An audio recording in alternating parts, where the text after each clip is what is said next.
In Book 3, Menelaus and Paris tried to end the war by taking the fight into their own hands.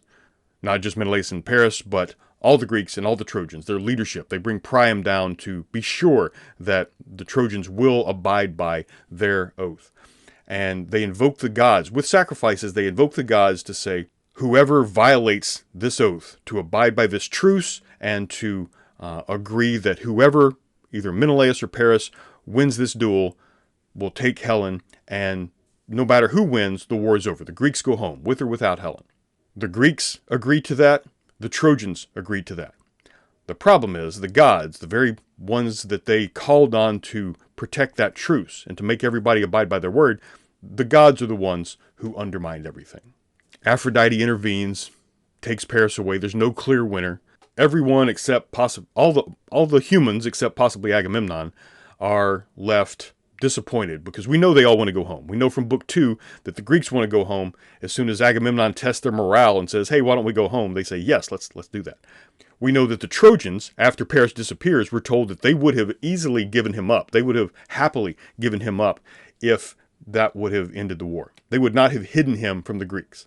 Everybody wants the war to end except the gods. And that's where we begin Book 4. Book 4 starts out on Olympus with Zeus noticing that Aphrodite has gone to help her mortal. That is, she herself intervened to do the exact opposite of what the mortals just asked the gods to do. But he's acting as if she's being a responsible protector and mocking Hera and Athena for not doing the same for the Greeks. The irony here is that Hera and Athena actually had stepped back to let Menelaus fight his own fight. Even though they want Troy to fall, they're not intervening right now. But Zeus, although he's acting as if he wants the war to end, he says, okay, now Menelaus has won. Are we going to allow Priam City to survive? It's almost as if he's playing this role that, hey, I just want to make peace, don't you? But then he instigates this return to conflict. He knows how to make Hera angry, and this is what he does, but it's his instigation. He wants the war to recommence. And remember the opening lines of the Iliad. Goddess sing of the cataclysmic wrath of Achilles that caused the Greeks immeasurable pain, sent so many noble souls of heroes to Hades, made men the spoils for dogs, a banquet for the birds, and so the plan of Zeus unfolded. So what was that plan of Zeus in the opening lines of Book 1? Why is he not doing what the humans just asked him to do with their sacrifice? Why is he not ensuring that this is in fact the end of the war? Why is he doing the opposite? Why is he instigating a return to conflict? Well, one interpretation of that passage is a very ancient one, and that is this, that there was a time when there were countless tribes of men widely dispersed across the surface of the earth, and Zeus saw it, and he had pity in his heart for the earth, and so he resolved to relieve the earth of all these humans. And causing the Trojan War was his way of depopulating the earth. Not completely depopulating the earth, but significantly reducing the population of the earth. Now, this is a major overestimation of any potential historical conflict. We can't, with any degree of accuracy, call this like a world war. This was one big empire versus the sort of outlier that was connected to another big empire, that is the Mycenaeans attacking this outpost of the Hittite Empire that sometimes itself fought for independence against the Hittite Empire. However bad it got, we weren't depopulating the earth. But this is actually a common theme in ancient literature. If you read the Epic of Gilgamesh, Book 11, that tells the story of the flood, that actually is taken, a lot of it almost word for word, from an even older narrative about the king named Atrahasis. And in the full account of Atrahasis, which is, potentially around 4,000 years old, at minimum about 3,600 years old, in this account, Enlil, the storm god, the Mesopotamian storm god, is a counterpart of Zeus. And he is annoyed by the growing population of humanity. And so first he sends disease to wipe out humans, then he sends a famine, then he sends a flood to wipe out all humanity. And each time he fails through the intervention of this other god named Enki, who works through Atrahasis, who gets Atrahasis to go do what he needs to do to minimize the death there. But in that account, it is this storm god who's trying to wipe out all of humanity, and in the end, the best he can do is just wipe out some of humanity. There's an interpretation of the ancient Hindu epic, the Mahabharata, that goes sort of the same way. The Pandavas, the heroes from the point of view of the Mahabharata, have to go to war with their cousins, the Kauravas, and it is Vishnu, the Hindu god Vishnu in the avatar of Krishna, that actually explains to Arjuna, one of the Pandavas, that this war has to happen. His explanation for why this war is necessary is part of the Mahabharata that we know as the Bhagavad Gita. This one is much more widely read than the much larger epic, the Mahabharata.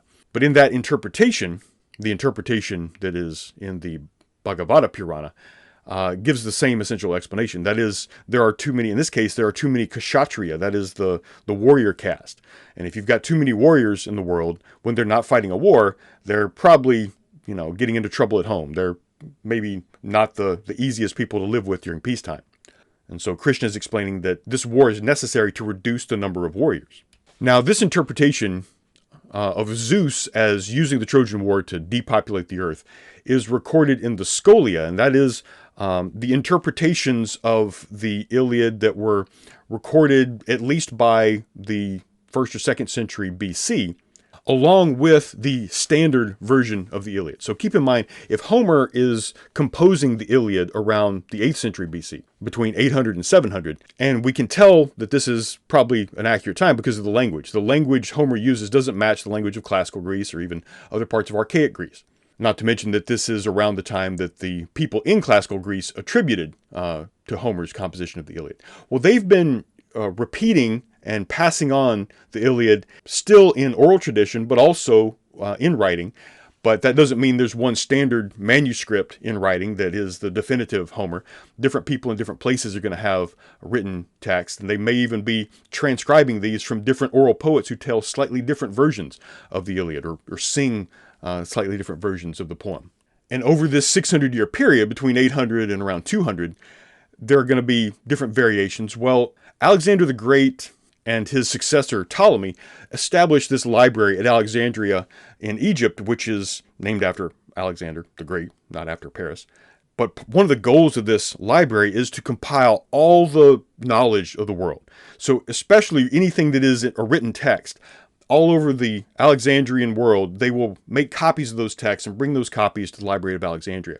And what they discover is that, okay, we've got lots of different copies of the Iliad, and they're all slightly different, so they have to compile them in a way that tries to get the most accurate or the best version of the Iliad. That means making a lot of editorial decisions. And we have two guys, one named Aristarchus of Samothrace and his predecessor, Aristophanes of Byzantium. And these two guys, or one after the other, first Aristophanes and then Aristarchus, are the head librarians of the Library of Alexandria, but they themselves are the ones who take on the task of compiling like a standard version of the Iliad from all these slightly different versions.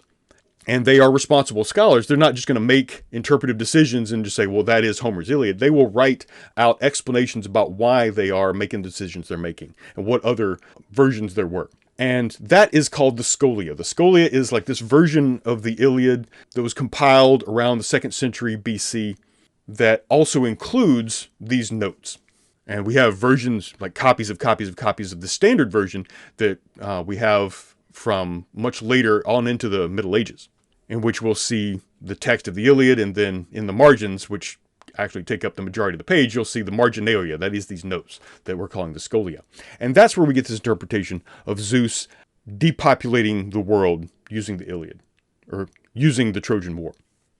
The thing is, we don't actually need this extra explanation. We have enough of an explanation within the text of the Iliad itself, because in Book 1, Thetis asks Zeus to cause the Greeks heavy casualties so that Agamemnon will be humiliated. And if Agamemnon is humiliated, then Achilles will look better. He will feel that he's been exonerated for this humiliation that Agamemnon has brought onto him. That doesn't rule out the possibility that Zeus had other motivations to wipe out Troy.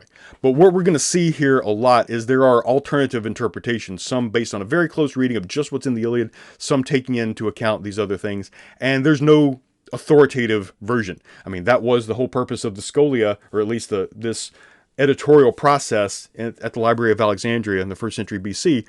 But even they recognized it's so much of it is open to interpretation. And frankly, that is the nature of narrative. There's always more to the story. There's always more ways to interpret specific elements. Even if you agree that these elements happened, why they happened is a whole other question. And that question of why is a central human question. We don't just want to know what happened. We want to know why it happened. And to jump back to book 4, the opening of book 4, we see Zeus needling Hera, Zeus sort of provoking, triggering her seething rage at the city of Troy, specifically at Priam. And he seems to know how she's going to react when he mentions that Aphrodite just went to help Paris. Why is Hera still sitting here doing nothing for her Greeks? And she gets so angry that she makes it clear that in her mind, Troy has to fall. She wants Troy to fall so bad, she's willing to sacrifice cities that she loves. And she says, I love 3 cities most of all, by far. Mycenae, with its spacious streets. Sparta, or Menelaean, or Lacedaemonia, that is Sparta before Sparta becomes the name. And Argos. Argos being a city-state just outside of Mycenae that roughly corresponds to the archaeological ruins at Tiryns. So these 3 places, which I'm just going to call Sparta, Argos, and Mycenae, anytime you start to hate them, you can destroy them. I will not stand up for them or grudge you this action. But basically, she's willing to trade 3 cities that she loves, let them be destroyed at Zeus's will, if Zeus will allow Troy to be destroyed. Now, this might just seem like a throwaway line in the Iliad. It doesn't affect anything else that happens within this narrative, within this epic poem. But it directly corresponds to the actual destruction of actual cities that would have been still visible, the ruins still visible in Homer's time, 400 years later, after the Bronze Age collapse. But within about a 50-year period, all of these major empires fell. Remember, except for Egypt, which was extremely weakened by invasion as well as famine and the sort of breakdown of this multinational economic network, trade network. There was a 100-year drought. There was clear agricultural devastation. And that seems to have led to a breakdown of the alliances, the diplomatic ties between these empires, like the Hittites, the Babylonians, the Egyptians, the Phoenicians, and the Mycenaeans. That breakdown of economic trade networks meant less food, and you're no longer tied in these agreements, these treaties with these other empires. So that led to raiding. And of course, if the empire breaks down, you might have people within what used to be a singular empire now attacking each other. But whatever the causes were, probably a combination of causes, and probably over a period of time, that led to the destruction of the city-state of Pylos, the destruction of the city-state of Lacedaemonia, where Menelaean was the capital, obviously named after Menelaus. Tiryns, just outside of Mycenae, and Mycenae itself, as well as the city of Troy, as well as Hattusha, that is the capital of the Hittite Empire. A whole lot of major ports and major cities, major powers up and down the Mediterranean coast. And this seems to be what Hera is referring to. This is something Homer's audience would have known. They knew that there were these great powers in the time before their ancestors, something like 400 years ago, but that is not too far for oral tradition to maintain at least the legends of these places in these times. Not to mention the fact that stone walls stand for a long time, and they still stand today, so we know that people in Homer's time knew that there were once great powers here. But all of this happens after the narrative of the Iliad. In the first video about the archaeological remains and the reconstructed history of the Bronze Age collapse, the late Bronze Age collapse, and the Greek Dark Ages, I went over a lot of the evidence for specific times when there were definitely famine, there were definitely earthquakes or volcanoes. That is going to come up later in Book 21. But also, we know that there were invasions, specifically of Troy, and some of those raids, there were at least 3 taking place between 1267 and 1177. And Hittite records tend to indicate that they were either the Ahiyawa, which is the origin of our word Achaean, as it shows up in the Iliad, but also the Danuna, which is the Greek word that corresponds to the Danaans. That is the word that also describes some of the Greeks. Now, this wasn't all at one time. We have a period of at least 2 centuries that seem to have been compressed into the 10 years of the Trojan War as it is remembered in narrative. But all of this is because of temporal compression. That is, where if Homer's telling the story 400 years after the last of these things happened, and the last time that Troy was inhabited, the last time that Mycenae was inhabited, then a lot of time has passed, and it's very common that we compress our perception of how long things took when they happened a long time ago. And so when we read about the plan of Zeus to depopulate the world, when we read about Helen's willingness to give up some of these major Greek cities that were part of this very successful empire up to that point, we have not history in the sense we think of it today, where we just have these individual facts and that we're not going to add any more interpretations that we absolutely have to. Modern history is very much the exception. It's not the way we like to think. It's not the way we understand our world. We understand our world through narrative. And we've talked about how narrative has to pick and choose which facts, which story elements it includes. It has to add interpretations about why something happened, not just what happened. And another way to think of it, what makes narrative different than just history, is that according to narratology theorist David Herman and his co-authors, he says that narrativity presupposes anthropomorphic characters as promoters and experiencers of multi-phase actions that unfold in time, are causally interrelated, and develop towards some teleological outcome. Okay, I just threw some big words at you, but this is actually a really good and compact and concise definition that will help us notice what is happening in the Iliad, especially when we try to tie it to the historical archaeological evidence. So anthropomorphic, or anthropomorphism, you see anthropo is the core of like the word anthropology. That is the study of humanity. And morph means form. So if we give something human form, that is anthropomorphism. Now, sometimes people want to distinguish personification from anthropomorphism, and personification more specifically is like putting human thoughts in some non-human process. And that is a valid distinction, but I'm going to try to keep the terminology simple here, because we are also going to be talking about physical phenomena and cultural or sometimes even geologic phenomena that are put literally into a human form in the gods. But also part of anthropomorphism is that they have a human-like psychology. That is, they have a very specific point of view. They can only be one place at one time. They see things from one side the same way we do. They can't see an event happen from multiple sides. They're going to be very fixated on what they want. So obviously Aphrodite wants Paris to survive. She's got that motivation that is different than the motivation that Hera and Athena have. And all three of them have different motivations than Ares or Apollo or Zeus. Not only do they have these different perspectives and ways of thinking and things that they know or things that they don't know, they all have different goals. Now, the Greek word for goal is telos. That is just what is the ultimate goal of your action, or what you hope the end result is going to be. So if we're asking ourselves, what is someone's end goal? What do they want to get in the end out of this? That is a teleology. So a teleology is a schema, that is like a model of how things are working, that presumes that all these events, all these actions, that they're motivated by some sort of human-like goal. And if the gods are causing things to happen, they must be making it happen for a reason. They want something to come out of all of this. They're setting this up because they want a particular thing, and all of their actions are organized by the pursuit of that goal.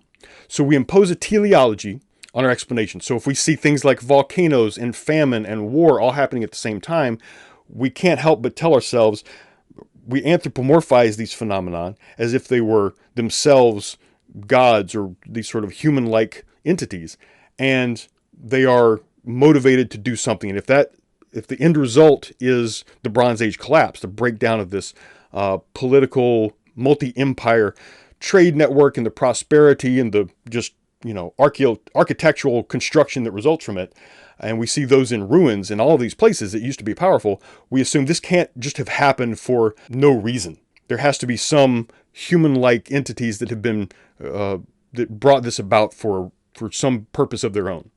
Now, very clearly, this is very different than monotheistic interpretations of providence, because the gods' motivations, the goal they want, isn't just like what's good for everybody. Each one of them has a separate teleology, a different desire. And their actions are very often entangled with each other, but in opposition to each other. And in describing like lived history or social, economic changes or geological, physical, environmental changes, describing those in narrative form, we will use the word narrativization for this. I mean, it's a long word, but you can tell what it means pretty easily, I think.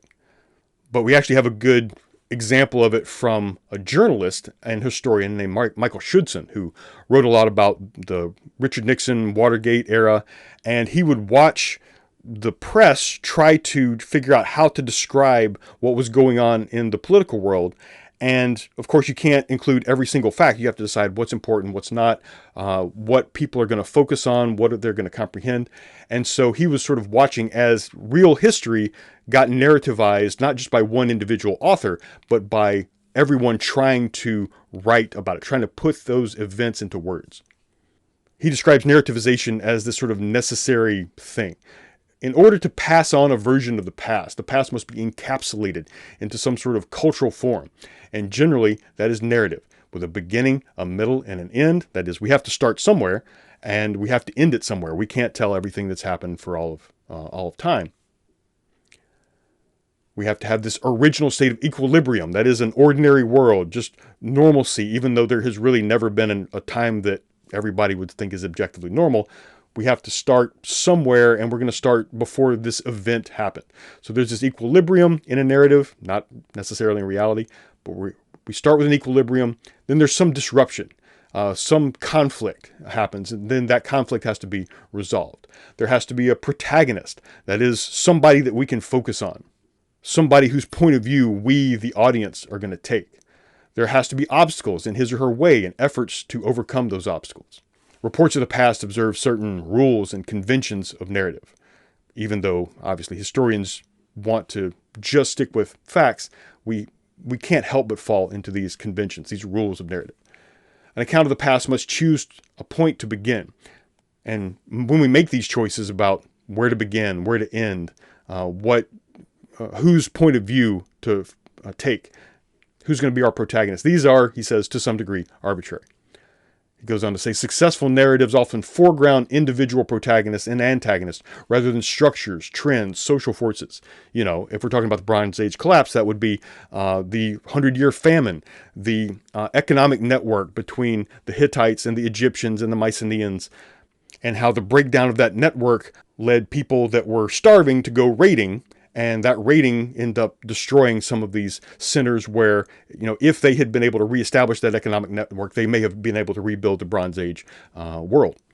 But all of that is too difficult to focus on. We need individual characters with individual points of view.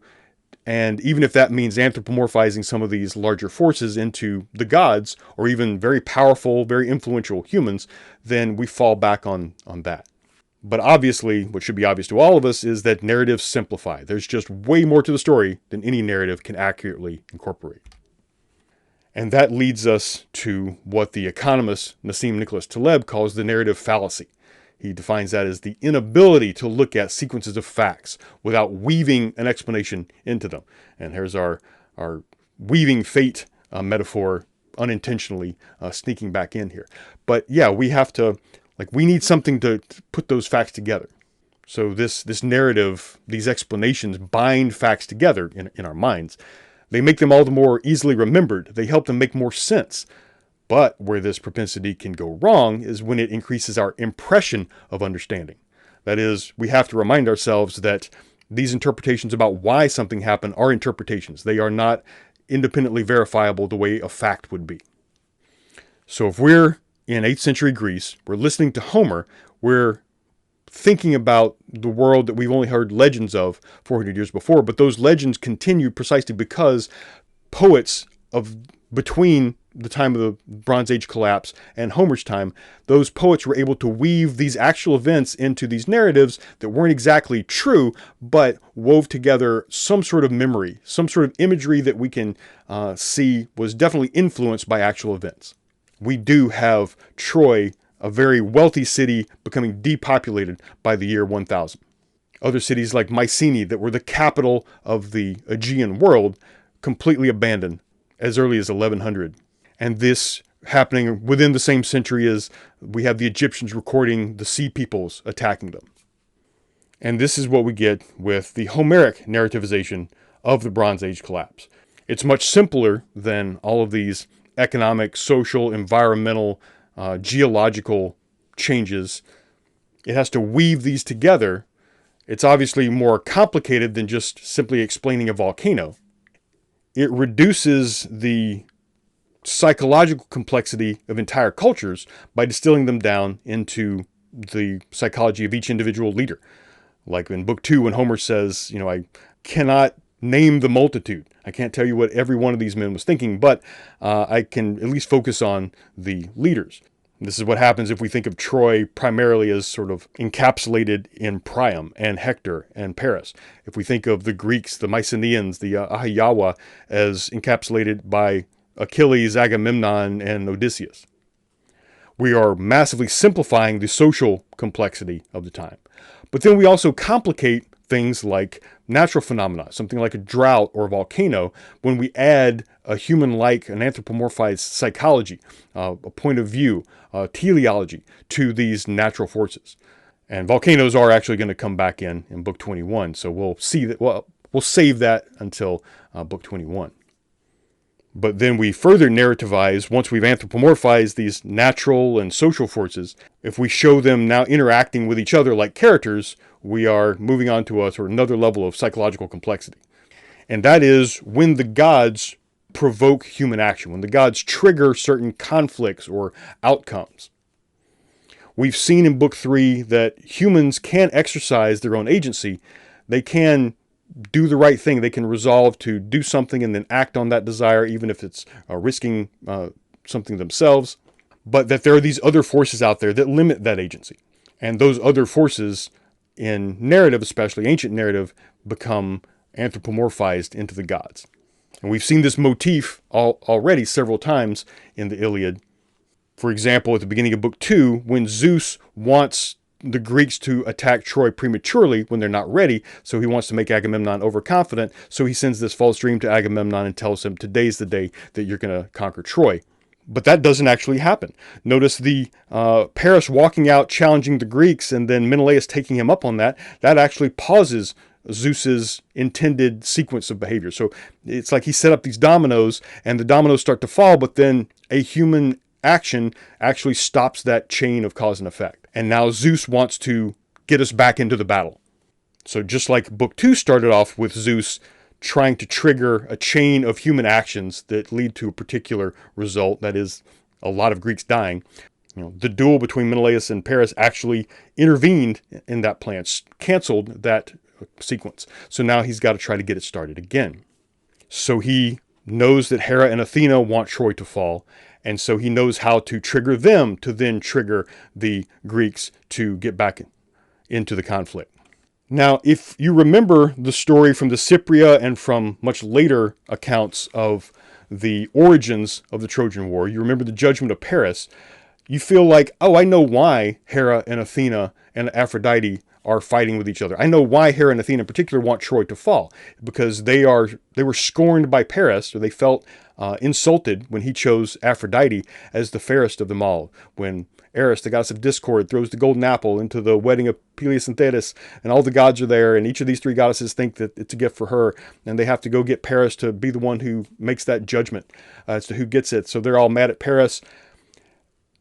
This might be a good time to bring that up.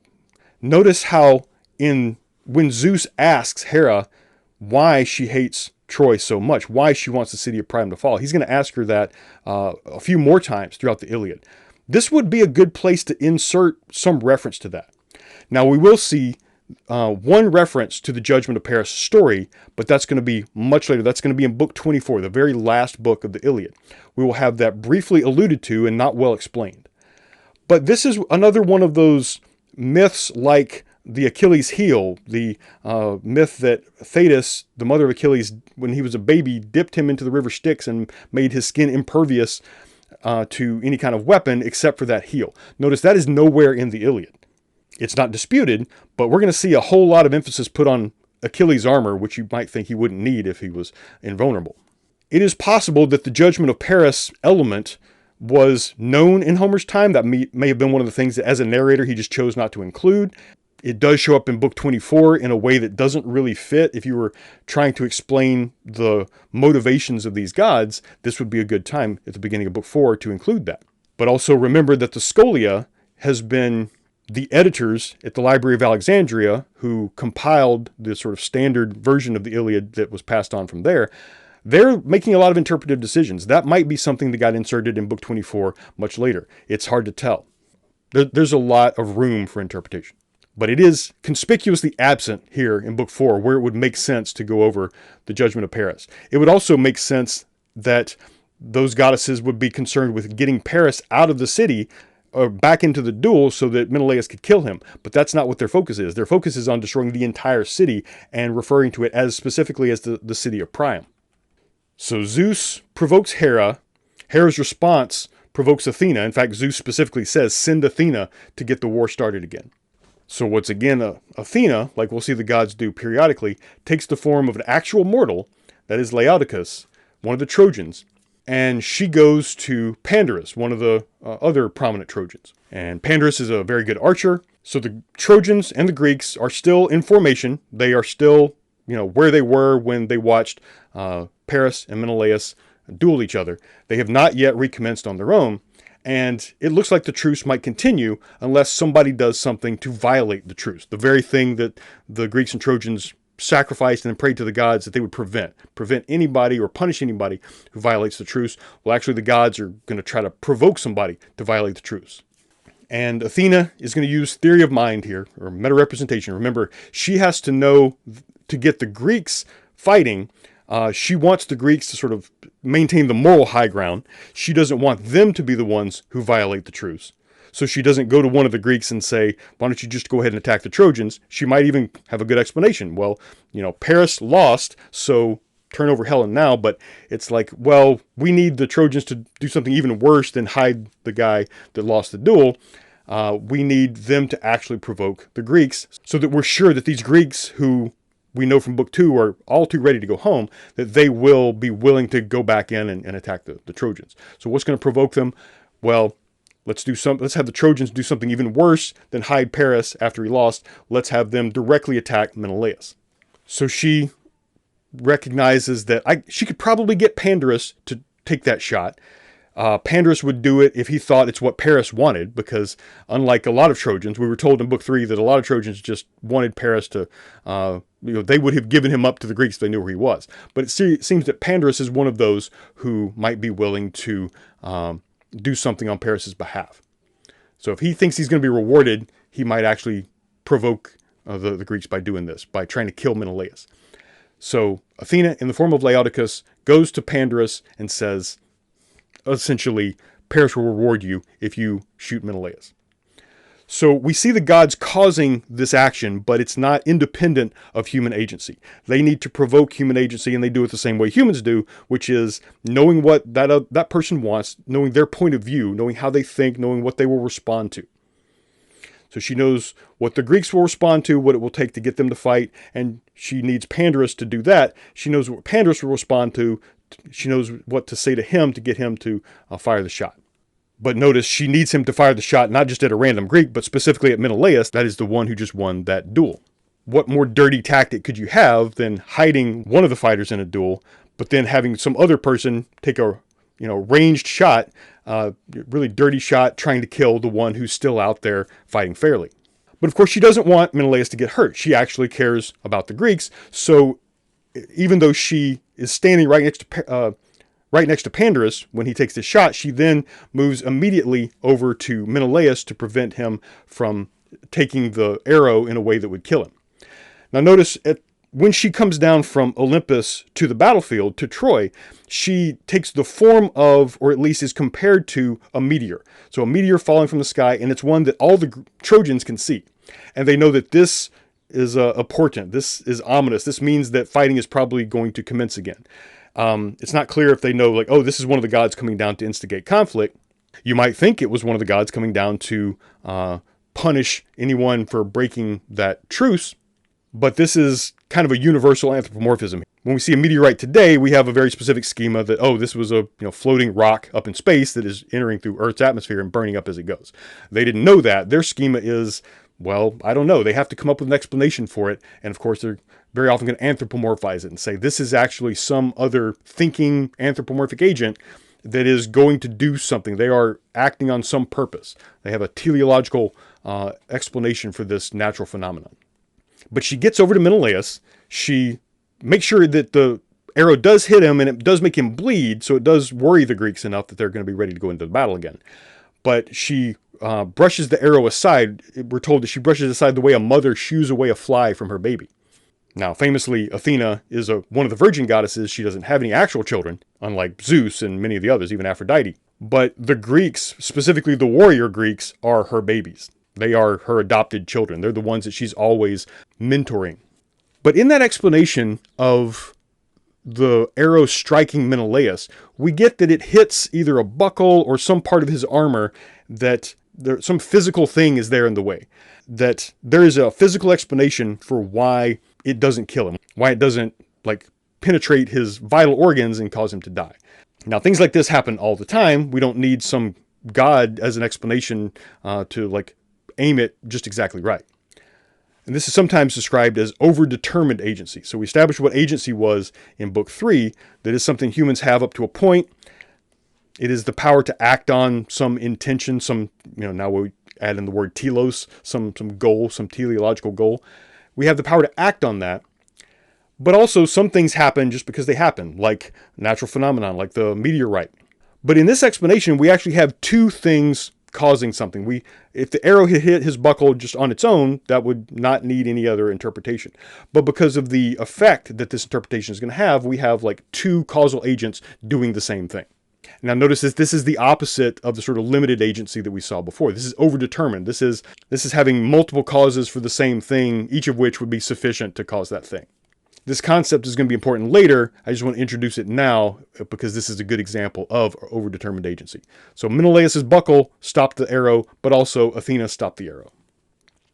So let's use this sequence of events to look back at the idea of fate and ask, is this the kind of thing we typically think of? If you think of fate as something that's just going to happen no matter what people do, that people have no agency to stop it or to cause it, it's just going to happen.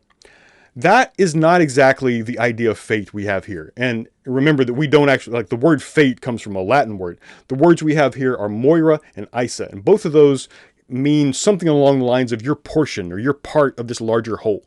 And elsewhere, like in Hesiod, we have this, moira is the word used for the three women who weave people's fate. Each individual is a thread, but that thread is then sort of cut at a certain point. That is determines the extent of your life, but that thread is also made to be woven into this much larger fabric that is made entirely of other threads. So we have different forms of what we can call fatalism. So fatal doesn't just mean dying, but it means a belief in fate. That is, fate is shaping what happens more so than individual action. And fatalism often means sort of just an acquiescence, okay, I'm not going to worry about what's going to happen because whatever's going to happen happens. And this is something that obviously a lot of people going into battle, especially in modern warfare where bullets are flying everywhere, there's no way you can definitively protect yourself. So a lot of, you'll hear the phrase, every bullet has a name on it. As if I could do like Winston Churchill famously did in the Boer War when he was a young man, but then later even in World War II during the Blitz. He would just walk around wherever bullets were flying and bombs were falling with seemingly unconcerned. He even made the comment that there's nothing so exhilarating as to be shot at without a result. Somebody shoots at you and misses. But we have to be careful that we don't impose that idea that everything has been predetermined and nothing can alter it, because we're going to see it constantly being altered. We had Zeus use Agamemnon to set the Greeks into motion, to set in sequence this chain of cause and effect that's going to send the Greeks back into battle. But then we had human agency, that is of Menelaus and Paris, stopping that chain of cause and effect, but then Zeus having to start it again. So whatever telos, whatever ultimate goal each individual, whether God or human, has, none of them can say for sure how things are going to work out. Zeus definitely has an end result in mind, but he has to keep trying to manipulate these moving factors. This is three-dimensional chess with 100 different players on the same board in the same game. And most of those players cannot see the long term. They can't see how their thread is woven into this larger fabric. That's why I think the Greek meander symbol here, that is the black line here in this fabric image I've got. You can imagine traveling along that line. If you're going up at one moment, it might feel good, and then you're maintaining that high position, but then you start to go down. Your fate starts to go down, and you don't know where this is going. You're up one minute, you're down the next, you're in somewhere you never suspected. You never really know from moment to moment what the ultimate trajectory of your fate is, or the fate of your nation, or this war, or what's going on. And Zeus can see more than most humans, but he can't see everything, and he can't just make whatever he wants to happen.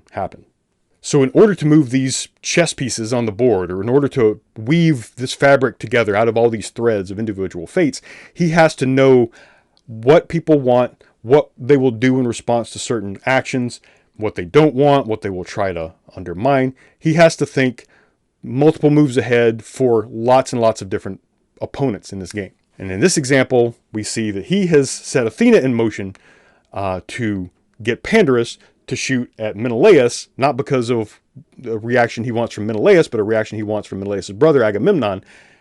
But that's going to mean he needs Agamemnon to think that Priam is the one that has violated this oath, that the Trojans as a whole need to be punished, not Pandarus individually, and definitely don't want him to know that it was Athena that provoked Pandarus into doing that. So Menelaus is hit by the arrow of Pandarus. He's not killed. He's just wounded enough to be bleeding a little bit and get everyone scared, namely Agamemnon. And at first he thinks Menelaus is dead. I'm actually going to come back to that. But after Menelaus says that he's going to be fine, that's when Agamemnon summons Machaon, who's one of two physicians in the Iliad. And we're told enough about him to kind of get a sense of who he is.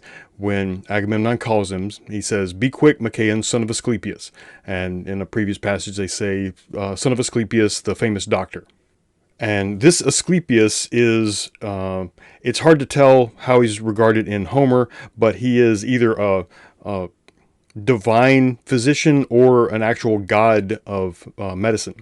And he was the son of Apollo, who was granted knowledge in medicine. And yes, that's the same Apollo who was sending a plague through arrows at the very beginning of Book 1.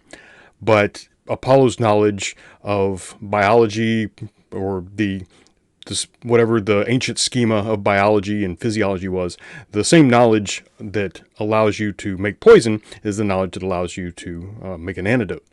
And even to know how a poison works, you have to know how the human body works.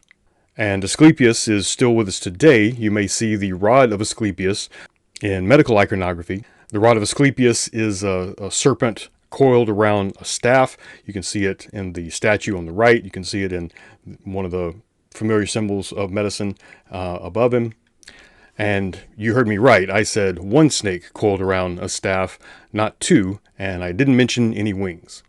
If you see a staff with two snakes coiled around it and two wings at the top, that is not the rod of Asclepius, and it does not stand for medicine. That is the caduceus of Hermes. Hermes, among other things, is the psychopomp, that is the god who can go back and forth from the world of the living to the world of the dead, and he is the one who escorts the souls of the dead down to the underworld when they die. So it's kind of strange that some people have confused the rod of Asclepius with the caduceus, and that you see the caduceus on some ambulances. I would suggest, if you have a choice, do not get in a vehicle with a caduceus on the side, because it might not be taking you to a hospital. But before we have Machaon taking care of Menelaus, Agamemnon actually thought Menelaus could have died. And his response, he actually talks to Menelaus, who is either unconscious, or Agamemnon assumes he's unconscious. And he talks to him expressing his regret and fear that Menelaus' death may mean the war is over. He says, "I know this well in heart and mind, that there will be a day when holy Troy will be destroyed." And he goes on, because they have broken this oath, they have, done this terrible, dishonest thing after we swore these oaths to be protected by the gods. "But Menelaus, my grief for you will be unbearable if you should die. Then I would go back home to thirsty Argos in terrible disgrace, because the Greeks would instantly be thinking of their homeland." Okay, well, the Greeks are going to go home if they're not there to fight for Menelaus to get Helen. then Priam and the Trojans would be gloating about their triumph. Okay, so are we still focusing on Menelaus here, on his health? Is he still worried about his brother being alive, or is this just about the victory or the loss of that victory? Is this just about other people gloating and thinking they're better than you? Your bones will rot, your quest left unaccomplished. One of the overweening Trojan troops, that is the arrogant Trojan troops, will leap upon a mound that marks the tomb of famous Menelaus and declare, "May Agamemnon's anger always end in such futility." He's jumping on the tomb of Menelaus, but he's mocking Agamemnon. That's what Agamemnon is focused on. And this imaginary Trojan goes on to say, he, Agamemnon, led an army of Greeks to Troy for nothing, then returned home to his fatherland with empty ships and left brave Menelaus fallen here. When they say this, I hope the wide earth gapes to swallow me. So, to what extent is he actually worried about Menelaus, and to what extent is this again about him, his reputation, his status, his kleos? But Menelaus is alive, he's up and moving around, so Agamemnon is ready to go punish the Trojans, all the Trojans, for this one shot that hit his brother. So again, he has to rally the troops, and this time he does go himself from camp to camp, but again, you'll notice he still only focuses on the chieftains of each group. And it's here that we meet, or we at least get to know some more about some of the more important characters. Most of these characters, like Diomedes, were introduced in the Catalog of the Ships in Book 2, and we learned where they're from and maybe who their father was and a little bit about them. But here's where we actually see their character exposition. Here's where they are actually introduced into the narrative. And we learn about Diomedes, that he is the son of Tydeus, and that might not mean a whole lot to us today, but to Homer's audience, they would know exactly who this was.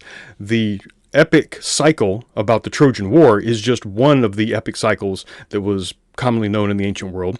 The second most famous, maybe even the most famous at the time, was the epic cycle of the Seven against Thebes.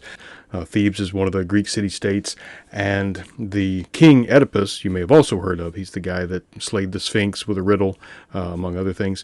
Well, his two sons were contending for the throne after Oedipus abdicated the throne. And one of those sons exiled the other, and the exiled prince gathered a group of 7 champions to try to take back the city from his brother. And these 7 champions included Tydeus, who was the father of Diomedes, who we meet here in Book 4 of the Iliad. And another was Capaneus, the father of Sthenelus, that is the guy talking to Diomedes here in Book 4. And these 7 champions tried to take back Thebes, but they were all defeated and all killed. But 10 years after that, their sons, including Diomedes and Sthenelus, tried again, and they succeeded. They actually took back Thebes. By Homer's time, there was a whole epic cycle centered around this other 10-year war. So Sthenelus and Diomedes wrapped up one epic cycle, and now they've crossed over to join another epic cycle. But whatever the audience knows or doesn't know about Diomedes from these other narratives, it's here in Book 4 that we get a proper character exposition to Homer's Diomedes. We get a sense of who he is in the very first scene. His friend Sthenelus scoffs when Agamemnon says that he knew their fathers. Sthenelus scoffs at that. He says he doesn't want to be compared to his father. He tells Agamemnon, quote, "We are both very proud to be far better than our fathers. We took the town of seven-gated Thebes, though we had marched there with a smaller army against a better wall than in their day," end quote. And if this sounds disrespectful just on the surface, well, it's worse. This is particularly crass given that Sthenelus' father, Capaneus, was climbing the wall of Thebes when he was struck down by a lightning bolt from Zeus. Sthenelus never had to face off against Zeus's lightning bolts. Diomedes, on the other hand, hasn't yet, but that's going to come in a later book here in the Iliad. But compare Sthenelus' character in this scene to Diomedes. Diomedes won't say anything negative about his father's generation, and he won't say anything negative about Agamemnon. He recognizes something about Agamemnon's leadership and his role as leader that Achilles didn't recognize and even Thersites didn't recognize. These others pointed out that Agamemnon stands to gain the most in Gedos, that is trophies, and also time, status, and kleos, fame, reputation, if the Greeks win. But Diomedes tells Sthenelus that it is Agamemnon who's going to suffer the greatest humiliation, that is the greatest loss of status, if the Greeks lose. You might be wondering, like, hey, what's worse than losing your life? Agamemnon's not going to lose his life unless he gets out there on the battlefield. But keep in mind, he is bring the most sort of wealth, the most power to that conflict. And he would lose a lot of that. But also, most of these guys are out there fighting and dying, willing to die for kleos, to be remembered. And if kleos was negative, if you remembered shamefully or remembered for being a failure, that would be far worse than just not being remembered. And of course, Agamemnon was just complaining about this very thing when he thought Menelaus was dead. And whatever we think about Agamemnon's character for worrying about his own kleos, his own reputation as a failure when his brother is there dying or he thinks is dying, whatever we think about Agamemnon's character in that moment, we can at least respect Diomedes' respect. So unlike Achilles or Sthenelus, he doesn't immediately think of himself and his own teammate, his own honor. He does recognize the concerns of others. We're also introduced to the two Ajaxes. This is my one exception to the only use the Greek name rule, so you'll hear me talk about Heracles instead of Hercules because Hercules is the Roman name, the Latin name. I'm going to make an exception with Ajax because the Greek name is Aias, A-I-A-S, and it's, especially when you start to say it in the possessive or the plural, it just sounds weird. So most people recognize Ajax. I'm just going to stick with that. But if you're reading Richard Lattimore or another translation, you're going to see Aias instead of Ajax. As if it wasn't confusing enough that there are two of them, they're usually going to be in the same place at the same time, described at the same time in the Iliad. They also form kind of a funny pair, a similar pair to the way that Ajax is going to form with his brother Teucer, who's an archer and much smaller. But you see right away from the names, usually you're going to see them described as Ajax the Greater and Ajax the Lesser. Now that might seem kind of an insult to Ajax the Lesser, but this just describes their size. Ajax the Great, that is the son of Telamon, or sometimes Telamonian Ajax. He's called Ajax the Great because he is very large. He is the largest Greek by far, and he is the most well-armored by far. He is described as putting on this heavy bronze armor, but also he's got this shield that's basically the size of a wall and just as thick. And speaking of Heracles, otherwise known as Hercules, Ajax is the son of Telamon, and Telamon in the previous generation, he wasn't part of the Seven Against Thebes epic cycle, but he had actually been in the assault on Troy that the previous generations of Greeks had carried out. That is when the Greek hero Heracles had killed a monster for Laomedon, the king of Troy at the time, and that is the father of Priam. And Laomedon tried to trick him out of the promised reward, and so Heracles, in a rage, attacked Troy with his army. His army included Telamon, the father of Ajax the Great, or Ajax the Larger.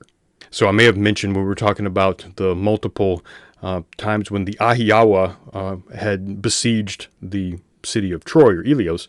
This may be something that's reflected in the narrative, the two different stories about two different Greek attacks, but that's not necessarily the case. So we want to be careful. It's possible, it's tantalizing, but it's not anything we can say with certainty. And besides being described as the largest, you're also going to see him described as the best fighter. So when Achilles is out of the fighting, when he's staying back at the camp, at that point Ajax is the greatest fighter. But that only changes whenever Achilles finally comes back. Now, the other Ajax, Ajax the Lesser, is the smaller one. He's a couple of times called Ajax the Swift or the Fast, and he is the chief of the Locrians, and all the Locrians are known to focus on their speed, kind of like hit-and-run tactics, but also ranged weapons. They throw javelins, they shoot bows and arrows, but also they are described as having slings, like slingshots. That it's not the kind with sort of an elastic band you pull back and let go, but the kind you swing around in a circle and you have a little stone pellet that at the right moment you let it go and it can go almost as fast as a bullet and be just as deadly. But the point is they also stay kind of far away. So you're actually going to read about how Ajax the Swift, or the Lesser, the son of Oileus, he runs into battle, but then his men stay behind and shoot arrows at the enemies to kind of give him cover fire. And he, while Achilles is off the battlefield, he is the fastest of all the Achaeans, of all the Greeks. He's not quite as fast as swift-footed Achilles, but when swift-footed Achilles is sitting back at the camp, he is the fastest. Now, if I had to do some fan casting here, I think a good way to get a sense of how big and small these two guys are, but also Achilles is from the cast of the two different versions of Jack Reacher, film and TV series. Tom Cruise, who who, according to this graphic, is about 5'6", is very much smaller than the Jack Reacher in the novels. Whereas Alan Richardson is much taller than average, and so he makes a good Reacher. But if you want to really put him up against somebody that is intimidating even to him, you can put him up against Olivier Richter's, the Dutch giant. But you can also put the three of them together as the two different Ajaxes and Achilles. I bring this up because a lot of people are under the sort of impression that Achilles is small. Like, because he's swift, he must also be small. But he's actually the second tallest of the Greeks. The only one taller than him is Ajax. Oh, and one more thing. Achilles is Ajax's cousin, the cousin of Ajax the Great. Telamon, the father of Ajax the Great, had a brother, and his brother is Peleus. Peleus is the father of Achilles. So no wonder the two tallest Greeks are actually descended from the same grandfather. And oddly enough, these two extremes in size work well together. You'll see throughout the Iliad, Ajax the Great, this sort of slow-moving but indestructible rampart or tank, whereas Ajax the Swift will sort of stay behind him and keep any of the Trojans from flanking him or coming around him. But at the same time, Ajax the Swift will run out, throw javelins, or attack one of the Trojans, and then come back to Ajax the Great as his sort of like secure base. Much like an aircraft carrier isn't protected by the sort of cannons that an old-fashioned battleship would have. It's protected by the much faster and much more deadly planes that take off and land from it. And speaking of Telamon and Peleus, their father was named Icos, and he was from an island called Aphaia. And there's still the remains of a temple there at Aphaia that commemorates those two different assaults on Troy by the Greeks. That is the assault, or the siege of Troy when Heracles led the assault, and then, of course, the Trojan War when Agamemnon and Menelaus led the assault. And we see statues. We still have statues from the pediment. That is this like triangular area on the roof. And on one side of the temple, it represents the first assault. On the other side, it represents the Trojan War. So the sons of Icos would have been fighting in one, that is Telamon and Peleus, and the grandsons of Icos would be fighting in the other, that is Ajax and Achilles. And if you look at the faces of these statues, you notice that they don't look like the typical classical Greek statues. This is still from the Archaic period. This is after Homer's time, but it's still before the classical Greece, where most of what we think of as Greek sculpture comes from. And just like most of the later sculpture, we know that they were not always just white marble. They were carved out of marble, but then they were painted, and there's still the residue of the paint is still on them. But you'll see Athena in the middle, and on either side of her, you see warriors fighting. And then beyond them, on either end, where the roof starts to come down, you see that there are wounded or dying warriors. And this warrior in the top left, you'll see on probably half of the copies of the Iliad. His face is very sort of iconic. It shows up on a lot of modern day books that contain translations of the Iliad. But you'll see that he is struggling. He has been struck down. He is crawling. He's still got his arm strapped into his shield, and he's unable to use his legs. He's still kind of crawling across the ground. This other guy, the guy on the right toward the lower corner, you'll see he's been shot with an arrow and it's stuck in his chest. He seems to still kind of have a smile on his face, and sometimes this is called the Aphaean smile.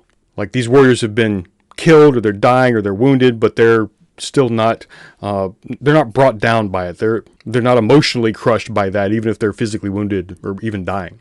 And that could seem admirable for obvious reasons. But you could also say that this seems a little bit optimistic. This might seem like the kind of thing you want warriors before they go into war to aspire to, which is fine. But the actual experience on the battlefield might not be something you could smile about so easily. And here in Book 4, Homer lets us know that. Homer doesn't pull any punches. This is where the description of the violence in the war gets very graphic. And it gets so graphic, a lot of people wonder, like, was Homer just infatuated by this violence? Did he relish it? Is this just the sort of gratuitous thing we would see in a modern, like, horror movie or a Mortal Kombat game that's just violent for the sake of being violent? But if you read carefully and you look at the context, you're going to see that, no, it's uncomfortable. It's not relishing the violence. It's just violence. It's just describing it. starting around line 457, or if you're in Emily Wilson's translation, around 609, we hear that it's Antilochus, the son of Nestor, who's the first one to kill a Trojan. And this is, besides the duel with Menelaus and Paris, this is the first actual fighting. This is the first soldiers of Greeks versus soldiers of Trojans coming together and fighting each other on the battlefield. And we see that Antilochus, the son of Nestor, is the first one to kill a Trojan. So he kills Echepolus, and he strikes his helmet behind the horsehair plume and pierces. Okay, well, this is going to go on YouTube, so I have to be careful as to what words I say and what kind of violence I can describe. And so I'm going to cut out some of the most explicit terms where you see exactly which body parts are injured and what happens to them. But if you're reading the Iliad, you have to get ready for this, because we're going to see this pattern over and over again. A lot of very graphic, explicit descriptions of not just this warrior was struck down and died, or darkness closed his eyes, or something like that, but we're going to learn exactly what kind of wound it was, and exactly, we will be able to imagine the kind of pain. Obviously, we won't really know what it's like, but this is a lot more detail of description of pain than I think most people are comfortable with. Most people are comfortable with now, probably more than most people were comfortable with in Homer's time. We'll get a graphic description of the violence and the wound, very often followed by an epic simile of some kind, like in this case, Echepolus fell amid the melee like a tall tower. Then the winner, who just struck him down, is going to try to strip his armor, because the armor is very valuable. A lot of times the one warrior will kill another who has better armor, and he wants to get that warrior's armor even though there's still fighting going on around him. Even if he doesn't want that armor for himself, he still wants it to distribute among his men, or to give away, or just for the value it has. But then trying to strip that armor means that you might get attacked while you're doing that. Frequently that is the case, because that guy's friends are going to try to retaliate against the guy who killed him, and they want to stop that body from being taken by someone else. They don't want the body to be desecrated. They want to keep his armor, but they also want to make sure his body is respected and not further damaged. That's going to become extremely important later on. Side note here, if you notice, if the original publication of Emily Wilson's translation of the Iliad has Antilochus referred to as if he was just killed. He was not killed. That was a typo. I think later printings of it have Echepolus put where it had once said Antilochus. But in the original Greek, it's Echepolus. Antilochus is still alive. He's going to be alive through the rest of the Iliad. After that instance, we have another one with this guy named Simoisius, and he's killed by Ajax. That is Telamonian Ajax, Ajax the Great. His life was short because the spear of Ajax cut him down. The young man stepped in front, and Ajax struck his... Well, you can just read that. And then we get the epic simile that he fell down in the dust just like a poplar that grows in the vast expanse of marshland, smooth on its trunk with its branches high up top. But remember, I said in book 2, with the epic simile of the swans, the thousands of swans being used to give the audience who might not have seen combat, to give them the sense that they were there. It's, they may have never seen thousands of warriors on the march, but they may have seen thousands of swans swarming in these flocks in these estuaries. So Homer has this epic simile to say, what's happening in the Iliad right now is like that thing that my audience may have actually experienced. And it's a way of giving you that sense of being there. But notice now he's giving you a sense of being not sort of far away and looking at this conflict from a distance, but being right up there and seeing this kid, this young guy, Simoisius, being struck down and falling, just sort of like he's lost consciousness and just falls like a tree. And that's not separate. That doesn't seem to be a separate goal from describing the bodily injuries so graphically. In both cases, Homer is making us confront what is happening and stop and think about this person who he didn't have to describe. He could just say, one of the Trojans was killed by Ajax. He could even name him. He could say who his father was. But he's stopping to make us think about this person and how this person dies, and make it almost impossible for us to not feel, or at least imagine to some extent, what this might be like.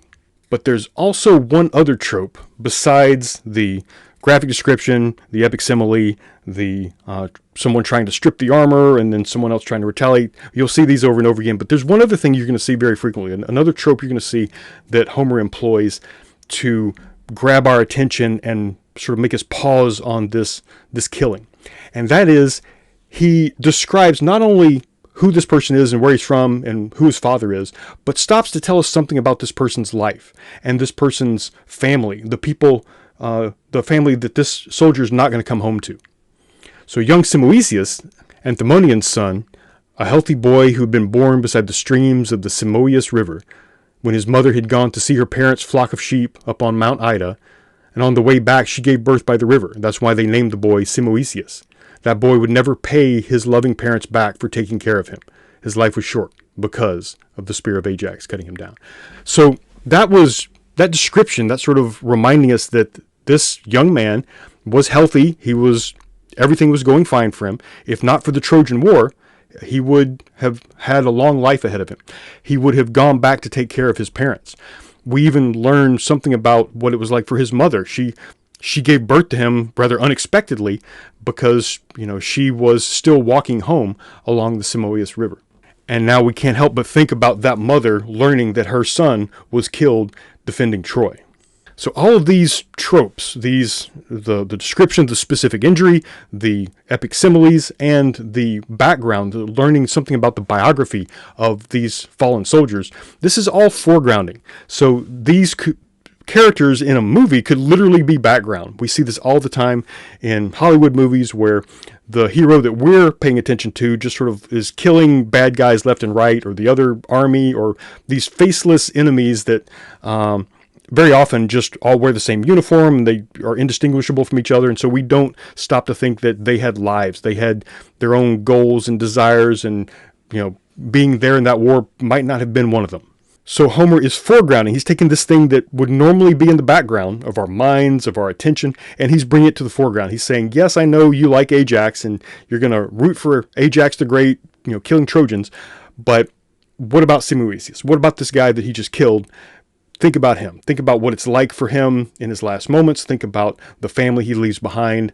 Think about what is lost in this war that, remember, just a few lines ago, nobody really wanted to go back to.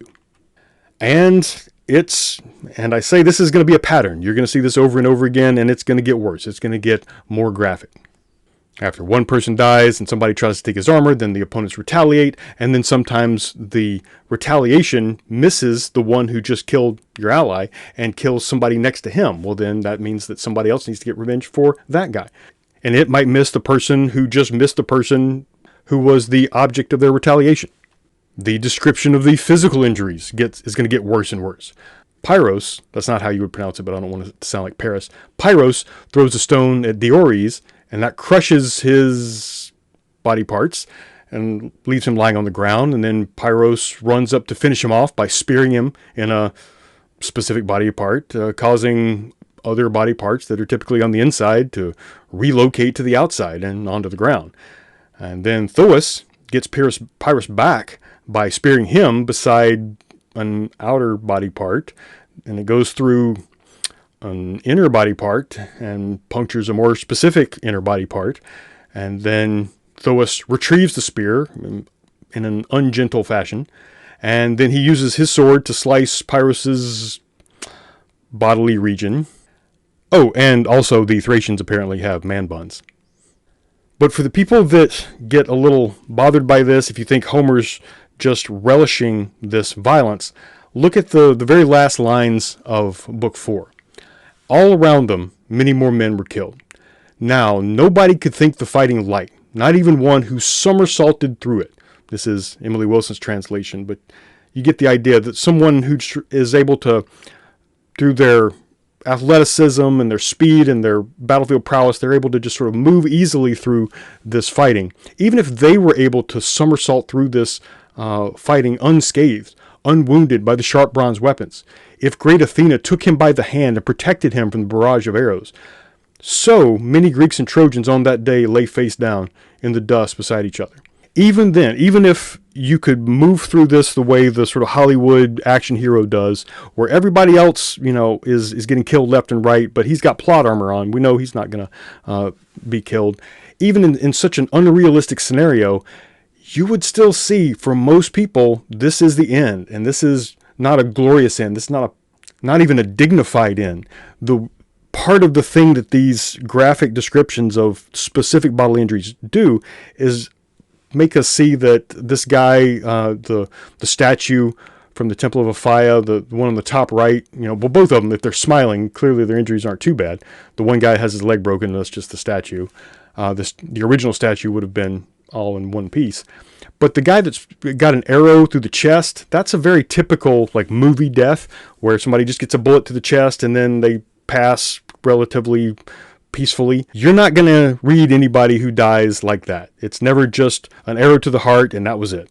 We have exit wounds. We have specific bodily regions that are not protected by the armor. We even have some that are protected by the armor. We're going to see in a couple of books from now that bronze armor either protects against everything or nothing, depending on whether or not the narrative calls for this guy to die. But by confronting us with that, Homer is doing something that a lot of narratives, both today and in ancient times, don't do.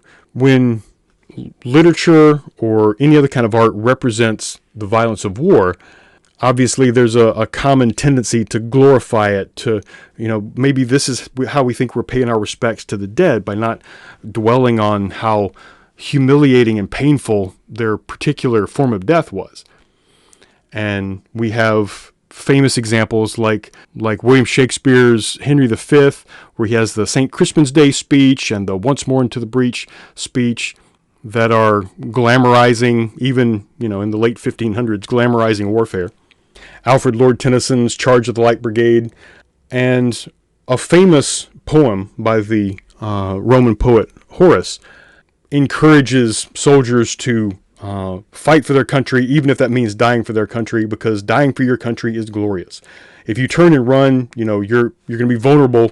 You can be struck by arrows and things from behind. But if you stand and fight the enemy, maybe you'll win. But even if you die gloriously. And he says, Dulce et decorum est pro patria mori. That is, how beautiful and proper or noble it is to die for your country. Well, that got repeated a lot, even in other languages, like in English, especially during Victorian England. Wilfred Owen was a British soldier in the First World War, where we're no longer, riding on horses like knights. We're no longer charging in like the Light Brigade in Tennyson's poem. There is barbed wire. There is nerve gas being used. There are the first machine guns, and there are people trying to run across the no man's land in the battlefield, getting caught up in barbed wire, and where they're helpless while getting shot by machine guns. The explosives being used are unlike any kind of cannon fire that's ever existed. Mortar shells exploding around them, leaving gigantic holes in the earth, like gigantic trenches, in addition to the trenches they've dug to get out of that gunfire. And Wilfred Owen writes a poem. He's not going to survive to come back and actually bring this poem back to Britain and publish it. But he writes a poem while he's there, trying to describe things that he knows people back home in Britain have no clue about. He knows what it's like to bring back the injured who have been hit by mortar shells that explode and take their arms and legs off.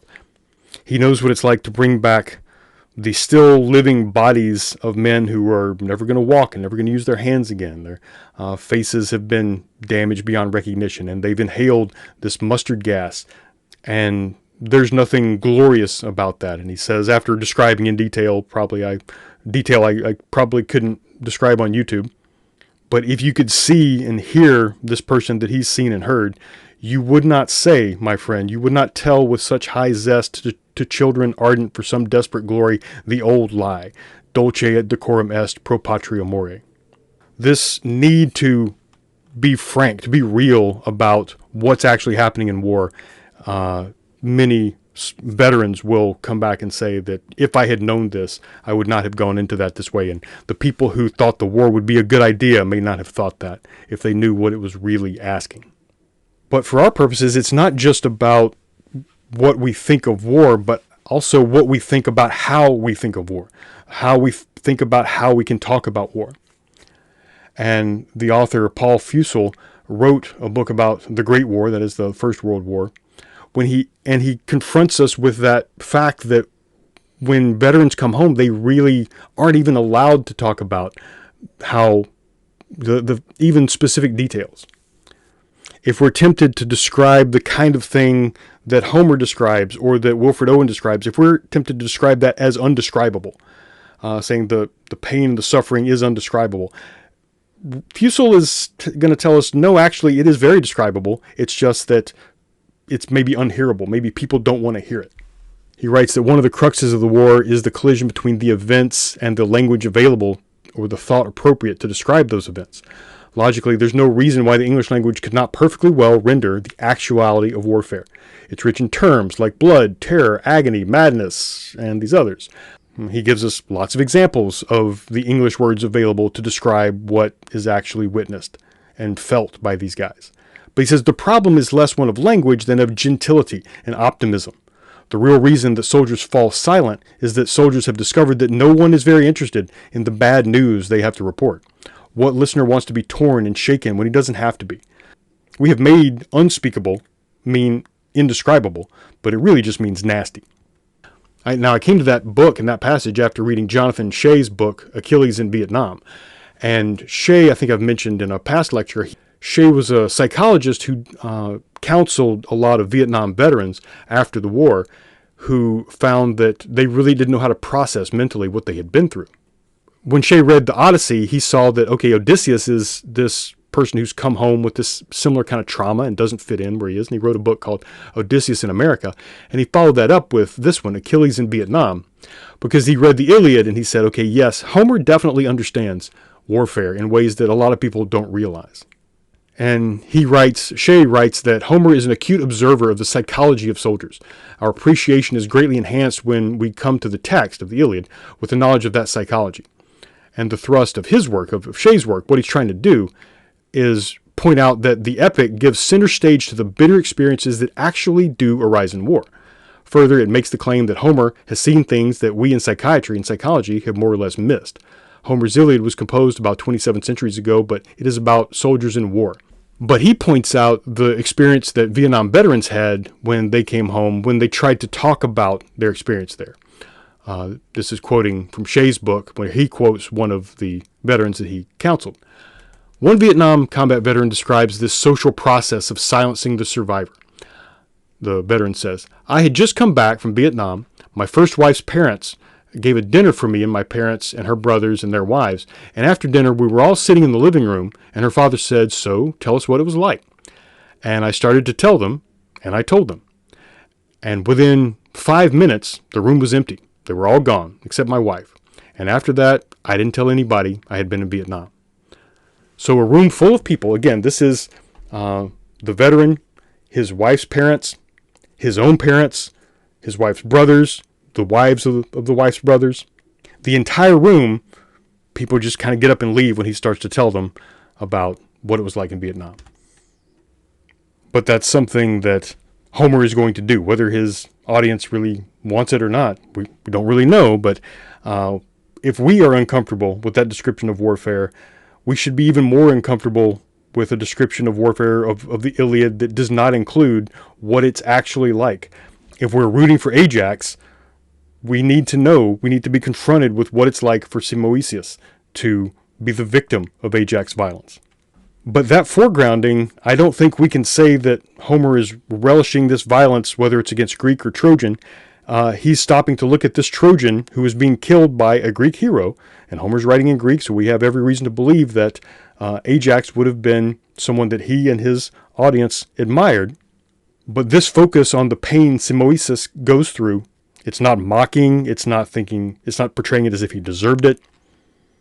And in that way, it is reminding the audience that these are humans, whether they're Greek or Trojan. They were people, they had families, and their deaths were too soon and unnecessarily painful. And in that regard, this is one of many times in the Iliad that we'll notice that Homer doesn't pick sides. As Shea says in his book, another cultural truth, quote unquote, that I've disputed through my reading of the Iliad is that the notion that the fighting spirit depends on dehumanizing the enemy. The Iliad shows that it is possible to regard the enemy as human and honorable like oneself, but to still fight with fierce tenacity.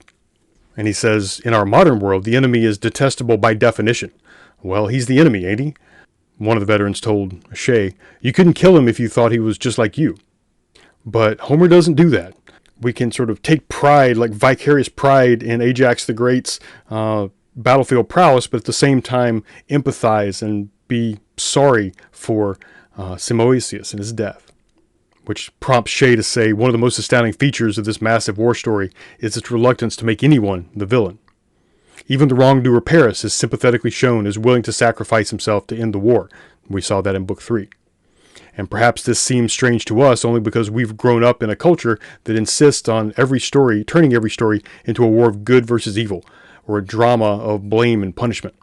But Homer is not a propagandist for either Greeks or Trojans. He does not dehumanize the warriors of either side, inflaming our emotions against them as evil monsters or subhuman vermin. And if anyone thinks that depicting the violence is itself dehumanizing, you might ask, well, isn't pretending that this didn't happen, wouldn't that be more dehumanizing, to say that these people didn't actually suffer the way that in reality someone killed in war this way would have suffered? How dehumanizing is that? But part of Shea's value that he sees in the Iliad and the Odyssey is that these aren't just about the violence of the war and the betrayal. And as we know, on account of the end of the Bronze Age civilization that was only a memory, but still a legend, people in Homer's time knew that there had been this more advanced civilization that had been lost somehow. And all they could do was create a narrative to understand it. But that was important. That's what for Shea makes the Iliad valuable. Even for soldiers today, when they can see that they're not the only ones who've ever gone through this. That more than 3,000 years ago, other people went through something very similar. This is potentially a way to heal, or begin to heal, or begin to at least understand, psychologically heal, that shock to the system. And in a section he calls why and how does narrative heal? Shea says that severe trauma explodes the cohesion of the consciousness. When a survivor creates fully realized narrative that brings together the shattered knowledge of what happened, the emotions that were aroused by the meanings of the events, and the bodily sensations that physical events created, the survivor pieces back together the fragmentation of consciousness that trauma has caused. Such narrative often results in the remission of some symptoms, particularly intrusive symptoms, dissociated bodily sensations, behaviors that inexplicably intrude into the veteran's life. But what Shea says, what I principally want to address, however, is how narrative heals personality changes, and how narrative enables the survivor to rebuild the ruins of character. And even if all the violence of the Iliad does is tell those of us who haven't witnessed something like this, it tells us this is what it was like. Don't look away. Don't pretend this didn't happen. Don't pretend like all the warriors died like that statue that just got an arrow wound straight to the heart and died with a smile on his face. Most people who die in war aren't going to die smiling. When Homer concludes Book 4 by saying, now nobody could think the fighting light, not even one who somersaulted through it unscathed, unwounded by the sharp bronze weapons, if great Athena took him by the hand, protecting him from the barrage of arrows. So that's us. That's the audience. We were just guided through this. It wasn't great Athena that took us through this. It was Homer that took us through it. He's foregrounding this thing that we might otherwise just like to ignore, not even think about. But we can't do it. He's not going to let us do that. He's not going to let us go through the experience of witnessing the events described in the Iliad without stopping to appreciate what other people went through, the people that might not be the heroes we're following, but they were still people, and we still have to stop and consider them and understand them and appreciate them. Now, that said, the Iliad isn't always going to be an exercise in trauma. If you're a little uncomfortable with the violence depicted at the end of Book 4, like I said, it's actually going to get worse, but that's not all there is. Homer's goal is not to lead us through one vicarious trauma after another. There is going to be someone who actually doesn't quite somersault through that sort of violence, but is led by Athena. In fact, Athena is going to hop into his chariot and be his charioteer. That is Diomedes. And as we move into Book 5, we're going to see that Diomedes is going straight into that combat. And even though his audience knows that Diomedes is going to survive the Trojan War and come back to Greece safe in the end, we still see what is going on around him, and we have a new appreciation of his heroism and his victory when we also understand just what defeat means.